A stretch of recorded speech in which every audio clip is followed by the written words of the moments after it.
$5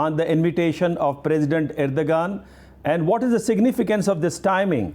Thank you very much, Dr. Hussein, for having me and also for this valuable invitation from the brother country of Pakistan. You really made important, of course, announcements and also broadcasting. And yes, the important maybe visits of Mr. Shahbaz Sharif is also here in the Turkish public opinion, Turkish press, media. We had some very positive scenes and important maybe declarations we also heard since yesterday. And I think many people, no exception, we always having some very important positive feelings to our brother country, Pakistan, because we really found so many similarities. Think about our critical geographies, think about the critical neighbors, of course, think about some provocative actions we always must deal with, since our history.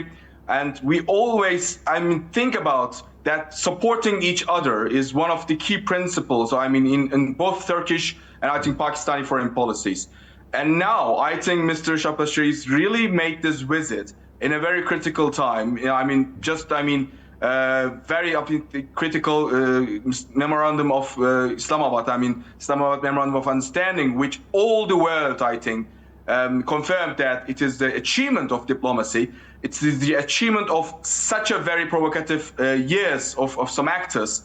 Really this cadre, this diplomacy cadre of Mr. Sharif made important progress in this last month. And now, we not only this maybe regional diplomacy thing, but we also think in the bilateral sense, we must have a new phase of friendship, a new phase of this strategic calculations, Mr. Hussein, because we just saw that in the past years, in our economies, in our growing population. Think about our younger generations, think about the, of course, the societal sections who really demanding developments, economic sector and the political motivations.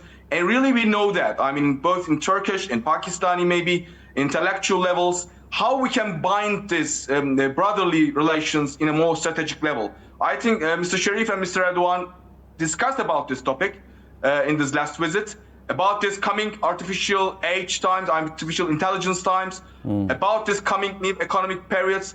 We will see, I think, in a much more enhanced, in a much more strength relationship between these two important brother countries because of this maybe crisis atmosphere, not only in Iran, in Ukraine, in the Middle East, maybe in some parts of Asia, even in Latin America, in all over the world. Despite this crisis atmosphere, we really still so glad to see these important regional powers, also middle powers, who are really producing global results, Turkey and Pakistan, can come together and can really talk in a very diplomatic manner. Dr. Mali, you talked about geopolitics as well as geoeconomy at the regional and bilateral level. Do you think, as President Erdogan, he praised the role of mediation that Pakistan played between United States of America and Iran, and President Erdogan said it is a sigh of relief for the world. But at the same time, Reuters reports that Erdogan says that Israel must not scupper US-Iran deal. And by the way, the opposition leader of Israel, Naftali Bennett, he time and again he said that the next threat is coming from Turkey and Egypt to Israel. So how this statement by the opposition leader of Israel and the statement which is given by Turkey's president, respectable, honorable Erdogan, has said that this may be derailed by the Israel? Dr. Hussein, thank you. This, highlighting and especially emphasizing important maybe issue of maybe this last 80 years. I mean, an actor was created to maybe being for special apparatus we can call, in a much more daily language like a toy, I mean, at the hands of some powers. I mean, I do not want to call a community a toy, but some government, especially this government of this country, I mean, which is Israel, is really a very useful toy at the hand of some, countries, especially at the hands of some very rightist, far-rightist, nationalists, governments, even their own religious people. I mean, if you look this Orthodox Jewish people, even we look at some Jewish, cultural people, they even do not accept this country, I mean, Zionist, very non-humanitarian country, which also accused of this genocide as a very important, newly created of this postmodern genocide, always called academically, because anything's used against this, Palestinian innocent people in these last 3 years, including media, economy, even some, of course, military, intelligence, new drones and new vehicles. Because of this, it's above this modern tactics of these Nazis, which are, of course, this humanitarian catastrophe of this 20th century. But after this modern genocidal terms, we have this postmodern genocidal. Unfortunately, the victims turned to be perpetrators, of this genocide. But still, they do not want to be silent, Dr. Hussein. They're always having some, louder voice. We do not understand how can be they are so unethical. Mr. Bennett, this opposition leader, the other leftist figures who are, who wants to be much more humanitarian, wants to be, much more democratic, but they want to be more, rightist than maybe Mr. Ben-Gvir or Netanyahu, and they always saying the strongest terms against some actors. First of all, the first target has been always Turkey. We know that. But I think indirectly, even our brother country, Pakistan, is also affected somehow, because think about this last important maybe dialogue or strategic line between India and Israel. Think about this Southern Cyprus or Greece line, and strategic maybe they are calling alliance with Israel. They're also building some line which is so non-Turkish, maybe non-Pakistani. These actors are really behaving like they are creating all this geography according to their own terms. But we also think that we do not have such camps, Dr. Hussein. We all have these camps, which are according to some United Nations principles, which I think already mentioned very good and very strongly by Mr. Antonio Guterres, who really directly always opposes this Israeli genocidal terms and actions. And I think both Pakistan and Turkey make this expressions very clear according to this humanitarian and United Nations principles. And Mr. Erdogan, as you said, our president, repeated these words very strongly, very efficiently yesterday with Mr. Shahbaz Sharif's press declaration. And we are hopeful that in this NATO summit in the coming days, also Mr. Trump, also the other actors, from Western countries who always, I think, have some unfortunately biased support to Israel in these last years. But at the end of the day, I think, especially in these last months, even from United States and the Western countries, we having some, news that are so anti-Israeli, and everybody's, I think, shocked because Mr. Vance, think about his vice president's words, think about some English or even the German leaders, they are calling this Israeli actions, of course, non-humanitarian, non-peaceful. In Lebanon, in Syria, in other countries, of course, in Palestine.